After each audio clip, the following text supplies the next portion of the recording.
Assalamu alaikum ikrarlıki zikrümellah keşfullah hayırlı olsun. Ben Adil Uygur. Uygur Tədqiqat İnstitutu namıdın hemmanlığa samimi salam yollarına. Her hafta institutumuzun müdiri şundakla Hacettepe Üniversitesi Edebiyat Fakültesi Tarih Bölümü Okutuvchisi Dr. Erkin Ekrem Malum bilen ötküzüp kelayotgan. Halkara vaziyet ve gün tertibi namlı programımızınki yeni bölümü huzuruna buldu. Erkin Malum hoş geldiniz. Hoş bulduk, rahmet. Komünist Partisi'ninki 20. nöbette kurultayı ahırlaştı.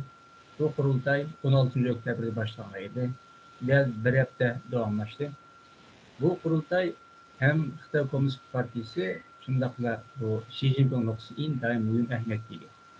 Bu bir haftalık yığın hem Xitay'ın üzüde hem de halklarda yakından küzdüldü. Yığında asasında Xi Jinping merkezlik nurgun meseleler oturup koydu.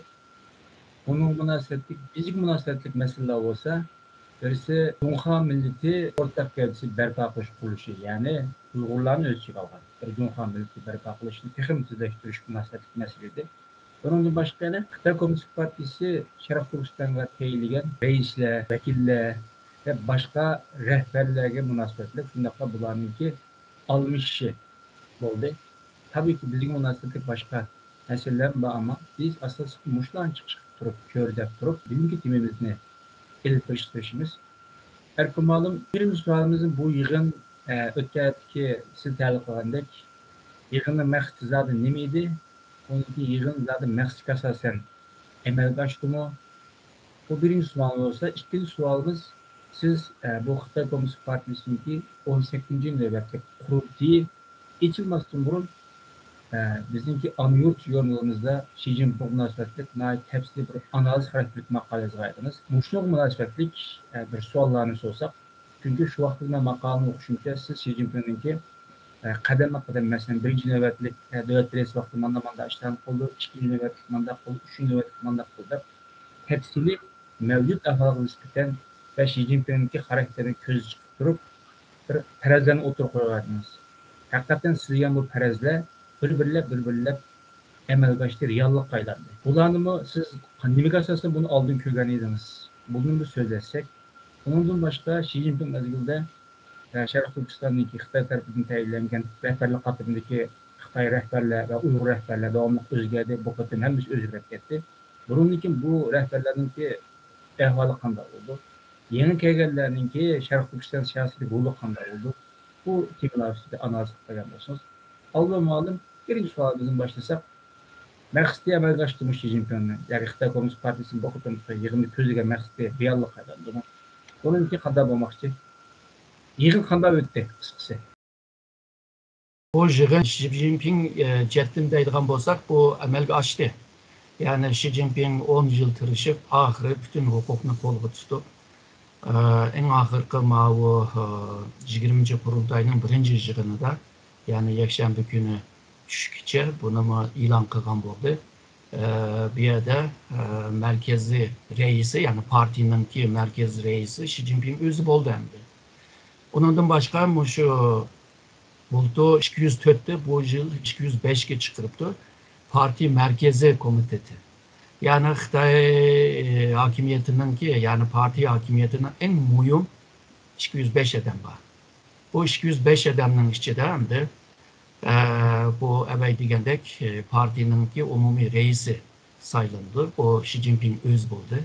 Bununla birlikte en mühim olan yani bu Xitay'ın ki siyasi, iktisadi, mutabiye, marif degendek her sahada karar verdiğin bir mekanizma var. Bu hem de Politbüro.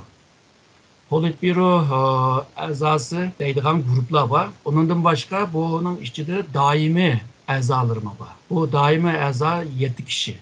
Bu ötkenki 2017 yıldaki 19. kurultayda 7'di. Bu da mı 7? Yani Xi Jinping bunun peşinde ama bu 7 adamın içinde burun farklı bu grupların adamları vardı. Misalga Li Keqiang'daki adamlar vardı. Wang Yang'dek öz aldığımında fikri boğan, özgüçe fikri boğan adamlar vardı. Bu da 7 adamın içinde hemisi Xi Jinping adamı. Yani bunun dinkin Politbüro esas əzalarında, yəni daimi əzalarının içində həm də cidəl çıxmaydigan bir ahval boludu. Kimge karşı? Xi Jinping'e. Şununla Xi Jinping bir adıma kazangan boldu. Onundan keyin bu Xi Jinping bu partinin merkezi komitetinin ki sekreteriyalik var. Sekreteriyaliknin ki bir şey de bu şu politbüro daima əzasının Seyçi degan birisi var. Bu Seyçi boldu. Yani üzünün adını. Onundan keyin yana moyun bir komiteti var. Bu Komünist Parti'nin ki hərbi komiteti, merkezi komiteti var. Bununki başlığımı Xi Jinping boldu. Partini teftiş kıldığan bir komitede yanı var. Yani bu disiplin komitedeydi. Bir yagıma Xi Jinping'nin ki adamı boğan dişi başlık bolduğan boldu. Yani demekçi boğunum Komünist Parti'nin ki esas hukuklar, güçler Xi Jinping'de ve Xi Jinping'in adamlarında. Bu 7 kişinin içinde misalga Xi Jinping var, Li Qiang var, bu Şanghay'nın ki parti kongresi. Zhao Leji var, bu Burundi'la Xi Jinping'e yakın adam var. Wang Huning bu Xi Jinping'e ideoloji cette malumat temin kıldığan siyasi yol gösteren adam. O mu kaldı? Ondan başka Cai Qi, Ding Xuexiang ve Li Xi deganlar var. Bazıları başka yerde vazife aldı da gösterdim. Bu 7 kişinin içinde hem de kiler yılı içilmakçı boğan, bu 3. ayda içilmakçı boğan halk kurultayda bu 7 kişinin ki ikisi birisi şu baş minister buldu. İhtimal hem de Li Qiang, hazır ben diyen Şanghay Parti Kongresi oluşum mümkün. Siyasi kengeşinin ki komitetinin ki reisi kim buldu? Hazır biraz daha inik emez. Yani jığıp gelgende Komünist Parti'nin sayılgan bu sayılgan davatımız hem de öz işçide kadar sayılaydı bilmeyiz. Hem de bizden bilgen sayılamığıma okşamaydı hem de bunların ki sayılımı. Hükümetine başkurduğun hakimiyetinin beşiğime mavu 7 kişinin ki ikisi üyegi vardı. Yani bu 7 kişi Xitay'nın ki hem partinin hem devletinin en yukarı güçke ilgi bulundu. Şununla bu da Xi Jinping hem emellerine erişken buldu. Xi Jinping hem de şu Mao'dan mı hukuka ilgi ama Mao'cilik ya da inavet ve tesirlik emesendi. Mao başka değil mi? Ama hukuk cetten yani bütün devletinin hukukunu tutulan cetten deyilgan bolsa Xi Jinping hem de şu özününki arzu kılgan yerge keldi desek oldu. Malum bu Xitay Komünist Partisi'ninki 18 nöbette kurultaya ilk için burun bizim an yürütüyorumuzda siz Xi Jinping'inki karakteriye, umum ahvalıga, okuş ahvalıga, siyasi arka konuşuya ve nurgun bütün alaylık karab, şundaq Xitay'nın sistemisini, hakimiyet sistemini çıkışıp durup Xi Jinping'inki devlet reisi bolsa nimelerni kulu degenini 3 basqıç qilib yazıp aytdınız. Bu sizin taxminleriniz bir-birlep o'tirg'i chiqdi. Biz muşlardan bir başlagan bolsak, siz bunu bir qandaq taxmin qilgaydınız? Birincisi bu Komünist Parti'nin ki bu siyasi tüzümün ki alaylılığı. İkincisi Xi Jinping'in ki bu arka görünüşü ve ilgi boğan imkanları. Ve bu halkara vaziyetlerge karab Xi Jinping'deki arka görünüş cette aciz boğan bunda bir liderler şu hakimiyetini tutarlışı için çokum şu hukukunu toplap yığıp tutudu degen bu mantıklarını işildi. Şununla bu Xi Jinping 18. Bu kurultay da yani 2012'deki kurultayda birinci dönemde şu hukuklarını yığıdı degendekler şundak oldu. Hem de ikinci kıtımda yani 2017'deki kurultayda şu bağ hukukunu tekrar mukumlaştırıp ve bu çirikliklerge karşı da bunun kim bu özününki rakiplerini birden yoktu. Harbinin içinde özge yakın boğan, özge sadık boğan adamlarını asta emelini yükseltip ve iktisadi sahalardaki bazılarını şu yolsuzluk bağ, çiriklik bağ dep durup ulanıma bir taraf kılıp yani manda degan chaqda şu 20 kurultay yani bu yıldaki 20 kurultayga bir tayyorligini qildi. Yani bütün hukukni ilib olgandek hukukni o'ziga sodiq bo'lgan guruhlarni shakllantirdi. Bu şu vaqtidagi bu tadqiqot maqolada Xi Jinping hukukni tutib bo'lgandan keyin bütün hukuklarni tutib o'zining raqiblarini hammani bir taraf qilib bo'lgandan keyin nima ish qiladi degan yer kelgan chog'da hamda 3 xil ehtimolini o'ttirib qo'ygan. Bütün hukukni tutgan odamlar ya mushu ba hukukni tutib mushu hukukning bergan kuchiga tayinib turib bir xil o'zgacha bir yashamni davom qiladi. Bunda degan chog'da shu ba hukukni tutib aşı pitirli yashaydi. Bu bir xil. İkinci xili bo'lsa bu hukukni tutgandan keyin diktator bo'ladi. Diktatorlar hamda texmi o'zini putparast holiga akildichi. Hamma odam meni menga ta'zim qilsin degandek. Bu diktatörlük, mushu kuchga tayangan diktatörlük tabi bununki akıbeti yaxshi bo'lmaydi. Çünkü insanlarni ezadigan gap, o'zining ideyasiga mos kelmaganlarni bir taraf qildigan gap. Onunla karşı çıkan baş kaldırganlarını ulanıma bir taraf kıldıran gap. Tibet, Moğolistan, Şarkı Türkistan diyen yerlerdeki siyaseti texmi ig'ir bir siyasetini ilib bordi. Üçüncü bir xili bo'lsa hamda bunda bir hukukni tutgandan keyin islohot ilib berish. Yani texmi yuksak bir palga kelish uchun bununla ıslahat kılış lazım. Hazırki muşu tüzüm, muşu piti kesse, muşu piti kitidir yani. Ama eğer de ıslahat kılgan bolsa teki inovasyon kılalıgan bolsa, tekimi yüksek bir pəlliği biri Komünist Parti'nin Xitayını başkurduğun o nimene vakitini tekimi uzdalaydı. Komünist Parti tekimi mukum ornada mukum turalaydı. Şunun bilan Xi Jinping hamda tarixda Komünist Partini qo'g'dab qolgandek, Komünist Partininki kuchini tiklagandek va shundaqla Xitoyni boshqarib yaxshi ilib borgandek bir natija chiqdi. Agar da Tayvanni oladigan bo'lsa, tarixda texmi undan yezilib qoladi. Shuningga Xi Jinping ideyasi, misalga zamonaviy sosyalizm yeni tipdeki ideyalar degandek ideyalarni parti nizomnomasini yozg'izyotidi. Çünkü bu Xitoylarninki bir qoidasi yani tarixda shunda. Qaysi podshoh isim bir ish qilgan bo'lsa, tarixda shunday isim yozildi. Ve bundan keyingi tarix o'lib ketgan bo'lsa, bundan keyingi tarixda uni yaxshi yozdi. Endi bu 3 xil ihtimalının şu ikincisi hazırki Xi Jinping o'xshayotir. Yani diktatörlük bu o'zini yani şahsi o'zini putlashtirish degan bir yo'lga qarab mangandek turdi. Bu yo'l hamda Xi Jinpingni yo'qotgandek Komünist Partini yo'qotaoladi. Çünkü bu bir mutlak güç. Bu o'tganlarda dedik, bu İngilterelik bu siyasiyon var. Lord Acton degan, o deganti yani. Hakimiyet fıprat tugaydi baribir. Ama mutlak hakimiyetler çokum fıprat tugaydi degandi. Shuningga aldığımızdaki yıllarga yana qaraymiz.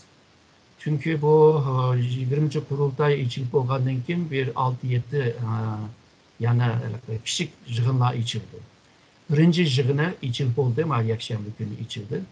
Buningki muhimligi yani Komünist Partininki bu boshqarish hay'atini o'tirib qo'ygan bo'ldi. Qolganlar hamda bu biraz nima, shu vaqtida nima masala bo'lsa, shu masalani hal qilish uchun ochildi. 6 yoki 7 yig'inida bundan keyin 21 kurultayda nima ish qilamiz deganning tayyorligini qildi. Şununla yani 5 yılın içinde yani 6-7 yani bir yığın var. Bu jarayonda belki Xi Jinping'ninki neymiş kılmakçı, neye karab minvadıdı, ona onunki aşı ahvalı karab onunki bahalısak olurdu. Hakikaten bu siz tadqiqat maqolangiz bilimning qudratini, bilgining qudratini, ilmning qudratini shundaqla analizningki, muhokamaningki mavjud ahvolini deb turib, aniqlab turib, diagnoz qo'yib turib, uning sabablarini tepib chiqib, kelgusi nima bo'ldi degan bir mantiqini yaxshi o'tib bergan bir maqolam bor. Siz ma'lum shu maqolangizda Xi Jinpingning shu 3 davrda hokimiyat tutgan mezgilda Sharq Turkiston siyosati qanday bo'ldi degan temalar ustida to'xtalganingizda bilmayman. Asosiy bir mazmun deb beremsiz. U yerda shu Sharq Turkistonga qaratilgan bu siyosati bagansiri ig'irlashadiganligini faraz qilgan. Çünkü bu Xitoyninki maqsadi hamda Sharq Turkistondagi maqsad bu yerdagi xalqni tang baravar bayashat yashatish degan bir maqsad emas. Yani az zemin, az toprak Xitoy uchun muhim. Yani tarixda en güçlü bo'lgan sülaleler var. Xitoyda qurilgan. Burma deyishgan tarix programlama. Misalga Han sülalesi, Tang sülalesi, Kubilayning Yuan sülalesi, Manchurlarning Qing sülalesi. Ular şu Xitoyning 26 sülalenin içinde en çoğun sülaleler. En kudretli sülaleler. Ama bular şu Şarkı Türkistan'ı işgal qilg'achqilar. Çoğda. Şarkı Türkistan'ı işgal qilamagan qolgan 20 necha sülaleler özü içinde güçlük ama sırtta yani Asya'nın sırtında onda güçlük emas. Demek ki Şarkı Türkistan Xitoyninki kudretli devlet bo'lishini ta'sir yetkazadigan bir hal. Bu vaqtlarda dengiz yo'lidagi ichilmag'achqa Xitoyninki sirtqi ichilish yo'li shu Sharq Turkiston, ya'ni bu Xeshi koridordan itibaren Sharq Turkiston ve O'rta Osiyo ve shundoqla u vaqtdagi Roma, Sharq Romagacha. Bu ta'sir kuchini yetkazish uchun bunday bir tajriba savaqmi bor.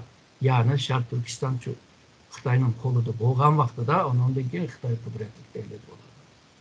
Bu sebepten yani Sharq Turkistonninki kelgusi Xitoyninki taqdirini belgilaydi degan shu. Undan boshqa Xitoy uchun muhim bo'lgan bir rayon, o Xitoyning raqibi uchun muhim.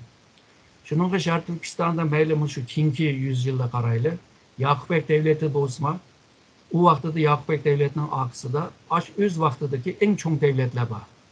Rusya bor, Angliya bor, yani Osmanlı aralashgan degandek. Manchur imperiyasi bor. 33'deki Cumhuriyet qarasak, o'z vaqtidagi eng qudratli kuch bo'lgan Japoniya bor, Angliya bor, Sovetlar bor, yani Gomindan Xitoy bor. 44'deki Cumhuriyetga qarasak, Angliya bor, Amerika bor, Sovetlar ittifoqi bor, Xitoy bor degandek. Yani Sharq Turkistonda bir hareket bo'lgan vaqtida bütün cho'ng kuchlar hammasi qo'l solgan va aralashgan.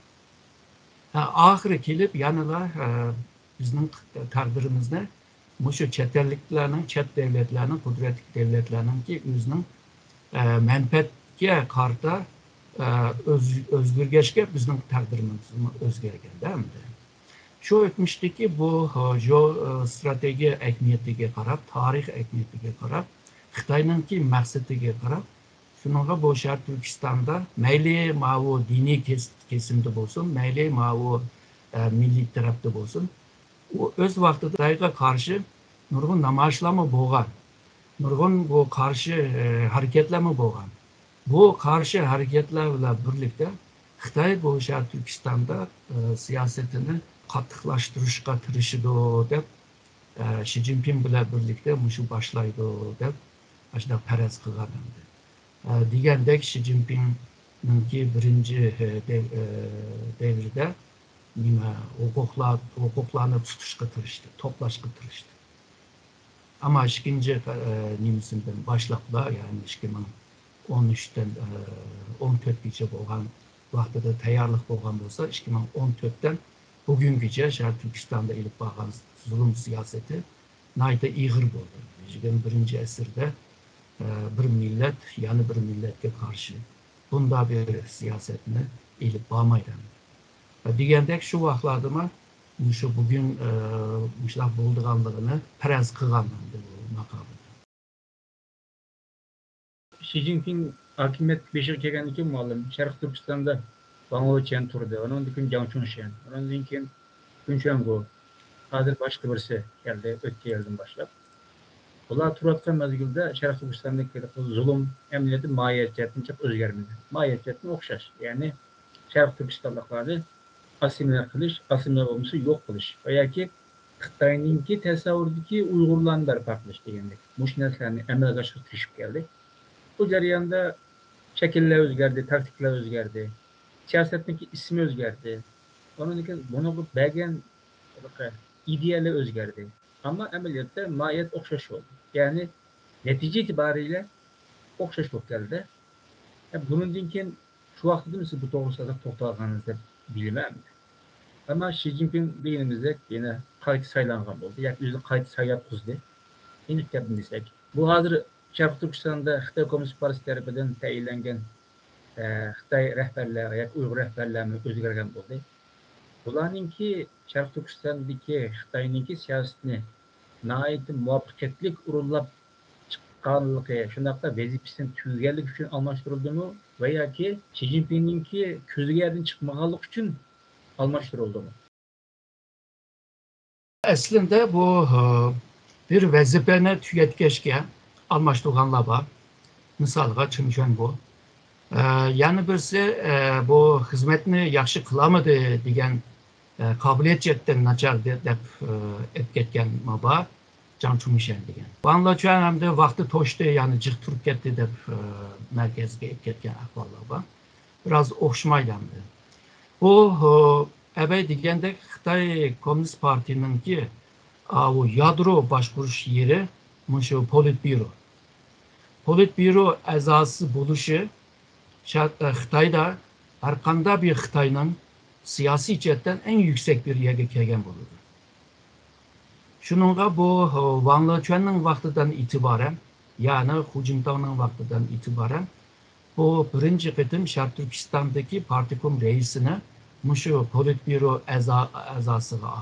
Yani daimi yet azamız, kengaytilgan azammış var. Şunu bu Wang Wechen bilen birlikte bir kayda oturup çıktı.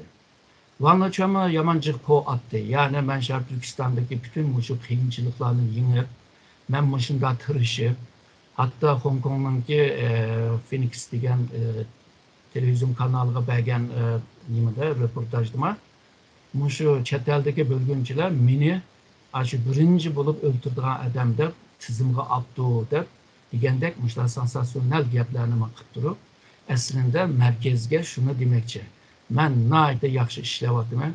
Mushu to'proqni tatqiz qo'ymas uchun men kecha kunduz aşı tehditlarga qarshi qiyinchiliklarda mushunda boshqa kelyapman degan. Ve degenidek bunu aşı Politbüro azalığına aldı. Şununla bir kaydı bo'lib qoldi bu. Keyin Jiang Chunshen geldi. Jiang Chunshen mi aşı kelgen yılından itibaren bunu mu Politbüro azalığına aldı. Şununla bu Çinçengo geldi. Çinçengo'nun mu aşına o'xshashlar. Yani aşı Politbüro azalığına aldı. Hem de machinery yeni kelgen. Bu hem de Guangzhou'da partikom reislik o başka vazifenin kısmı belki 1000 tırışsıma şu Politbüro azalığına kiriş kıyın bulundu.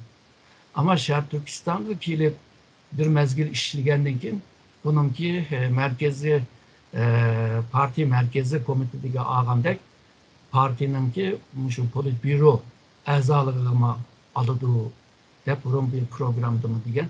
Şu degendekle machinery'ma bu da aşı Politbüro azalığı kirdi. Bu da şu 20.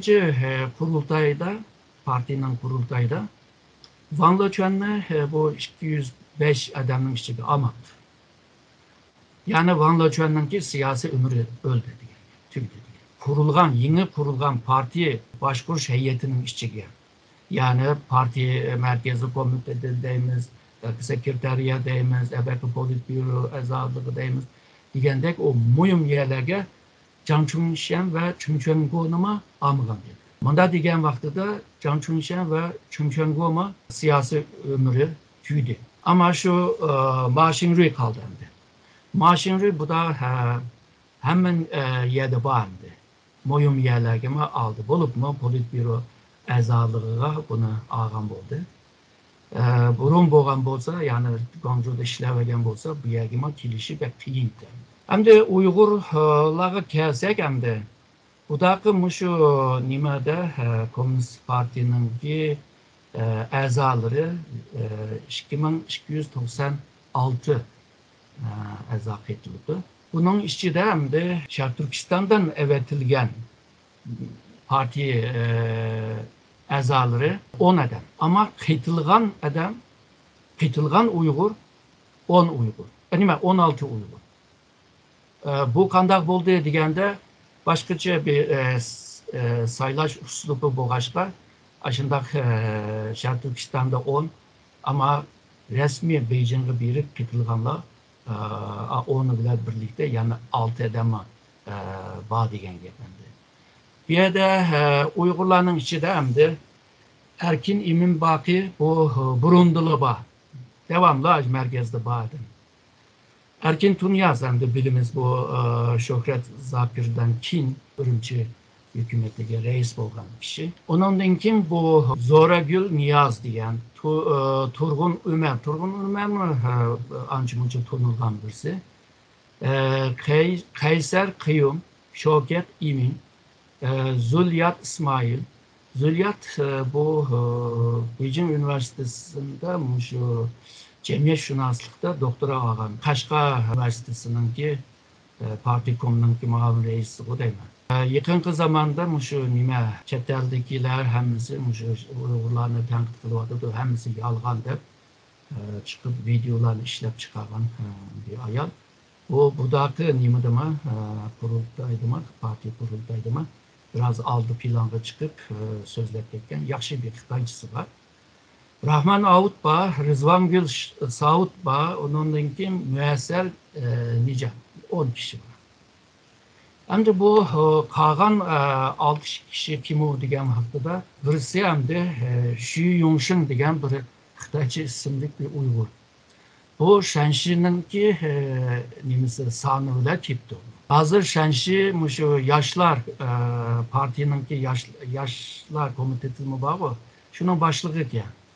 Hem de bu kaçan üyege bir kaldı kimden balısı kandaktır ben yakşı bilmedik hemen. Onun kim bu Meryem Gül Obul Kasım degen bir ayal. Bu olsa Tianjin'nin ki sanıvla tipti. Yani Tianjin bir üniversitede bir partikum mavi reis. Onundan başka şu harbi sahasından kegen birisi şu Çimengül Enver degen bir ayal. Bu ayal şu Xitay şu Kurukluk Armiyasının Ürümçideki mektebinin ki malımı geldi. Bundan başka yanı şu harbilerden kegen olsa bu şu Ramina Mutallip degen bir ayal. Bu şu harbilerin içinde 304 san birlikte 304 sanın birisi bu. Ondan başka şu nimenden pul muamelesi sisteminden yani finans sisteminden kegen iki ayal var. Bu pul muamelesi sistemine bağlı idarlarda 44 idarlara 44 san birlikte iki Uygur ayal iki sanı attı. Birisi Züleyhan Emercan. Birisi bu Bahtinur Damire diyen. Yani bu 6 kişi ebeki diyen şu Şərq Türkistan ya ki şu Xitayının ki Şərq Türkistan otonomiya boyunca sayılgan 10 kişi ile birlikte şundak nimge kıytılıptı değil mi? Samcet'ten Uygurlar köp oldu.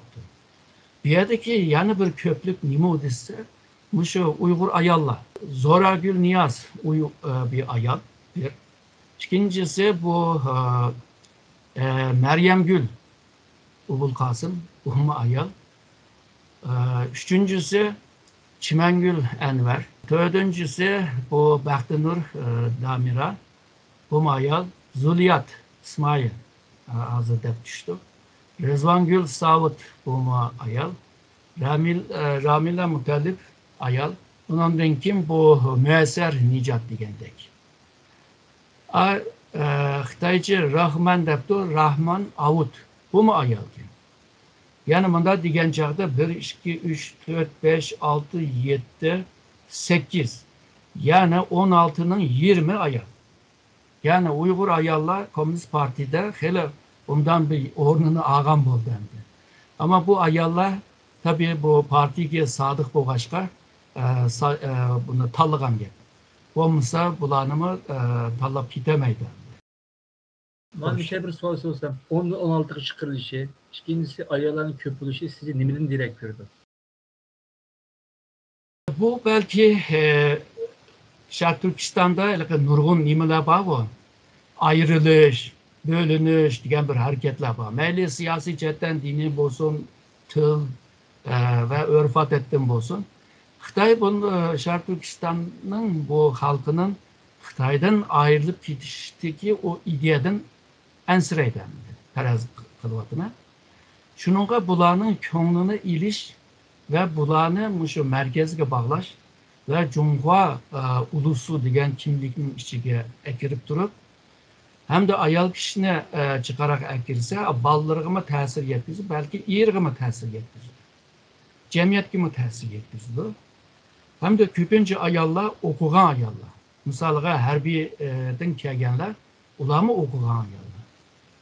Şununla seviyesi boğan, partiye sadakat boğan ve şundakla cemiyetime anca munca bir inaveti boğan ayallarını Xitay'nınki davatkan o kimlikki bağlaş için bir tırışçanlık mı ki dep oylayman. Çünkü malum ayak kişi boğandaki hem size belki Xitay noktasında hem Şarap Türkistan noktasında boğan tesiri ayalar. Şundakla halkara kurgan tesir noktası mı alakadır? Para biz ayallığa ahmet verimiz. Ayalların ornu bizde yukarı götürüyoruz. Bu Şarap Türkistan ayalların ornu hep yukarı boğan boğaçta bizim en âli siyasi organımızı ayallar Uygurların vekillik kıl degen kök için kuatkan buluş mümkün. Siz malına bir nesne dep öttünüz. Şu Xi Jinping nazarında Wang Luoqian, Zhang Chushen, Qin Shuangguo, Zhang Shuri hemmesi özgergen boldu. Biz böyle umumyüzlükken bir nesnenin taliqa vaxtında şekil yıkmak ehemmiyetimiz. Madem kesse yeni bir kep kalsa belki bir siyaset ödülüş mü? Yeni bir kep kalsa mabek eskiti. Yeni bir gelingen takdirde biz tekrar yaxşılış buluş mümkün. Her kıtım biz meselenin sırtlı tarafı karapla bağ verişke meylirak kelimeden. Bu nokta bekak mailikimiz var. Ama işte bu işler onda mesela devamlık takipçisiz. Bunun kendiki siyasi sistem zat neme? Bunun kendiki ideya zat neme? Bunun kendiki bizim başkuratkan siyasi medeniyetin ifadeleri. Yani ki tarihte bunun ifadeleri kanlar. Biz devamlı kürüngen tarafımız, kürüngen tarafında nimele yatılı. Çünkü kürüngen tarafı ifadesi bunun için. Bunu bana bir misal versem ben, yani bir meselenin talıklı işte. Xitay'ınki bizi qaratgan siyasetini bir Windows'ga o'xshatsak, bir Windows sistemi uchun bu o'zgarmaydi. Her zaman ushlab qoldi. Xitoy bo'g'icha ishlaydi. Ama onun ishiladigan programlar var mesela. PowerPoint deymiz, Word deymiz, Photoshop deymiz ve nurgun programlar. Fakat yerki programlar o'zgaradi, ama Windows o'zgarmaydi. Unda bo'lgandikan Xitoyniki Sharqiston siyasetini o'zgarmaydi. Fakat üstündeki programlar o'zgarib turdi. Meseleyi mush nuqtadan qarasak, Xitoyniki her qanday vaqtki siyasetniki mahiyetini bilvagı buldu. Şundaqla bununla bir sağlam bir neticeye erişip buldu dep qarayman. Bazı programımız bunda bir sorular axırlaştırsak, bu Xitoyning 20. navbatda qurultay o'tkazayotgan mezgilda bu Millat Diniy ishlar komitetining boshliqlari biz to'g'riliq yoki bizga bevosita emas, vositali holda bunda bir narsa o'tirib qo'ydi. Jumhur millati o'rtaq kelgisi barpo qilish yoki Jumhur millati kimligini texnik kuchaytirish degan narsa bak ko'p ta'kidlab keldi. Bunun için 6-8 türlü maddeler varken, ameliyatda Xitayning o'qisin Jumhur millatini to'liq barpo qilish yoki mush anni barpo qilish bo'lsa, bizim noktamızın Uygurlar butunlay assimilyatsiya qilib etish degan yerga bordi. O davamlı Xitayda ta'kidlab kelgan narsa Cumhuriyet milletidan iborat bu narsani. Bu Xitoy nima davomli bu ta'kidlashni ehtiyoj his qildi. Bu qatam nima texim buni ta'kidlab deydi. Bunun sebebini deb bergan bo'lsangiz. Xitay'ınki bu siyasi medeniyetinde başkuruvatkan topraktaki halk hemmisi okşaş buluş lazım. Bu konumuzunki ideyasinden başlayan ve devam kılıp bugünkücü kelgen. Şununla ulus devlet disime okşaşlık degen okşaşlık bir milletini bir bütün kılıç degandek aşına düşündü. Başka milletninki tili okşamaydı, o medeniyet okşamaydı, örf adet okşamaydı degenge karmaydı. Muşu Cumhuriyet milleti 56 milletten teşkil tapıdı dep tusuma muşu özden başka yani kalan 55 milletin hemmisini Xitaylaştırışka tırışıp kilivadı. Bu bir ideya cepten. İkincisi bu Xitay yükselgen seri Xitay'nın meselelerine oturgu çıkıvadı hem içide hem dışıda. Olupma dışıdaki bu faaliyetten töbeyli yani Şark Türkistanlıklarının faaliyetinden, Tibetlerinin faaliyeti, Mongolların faaliyetinden töbeyli. Aslında biz şu Cumhuriyet milleti yani ki Cumhuriyet ulusu degenini vücudka keltiremeptimiz. Bunu bir mukumlaştıramaptimiz. Çünkü bula Cumhuriyet ulus degenini tonumaydı ki. Cumhuriyet milleti degen kimlikini tonumaydı ki. Özünün kimligiga Çin isli oldu ki.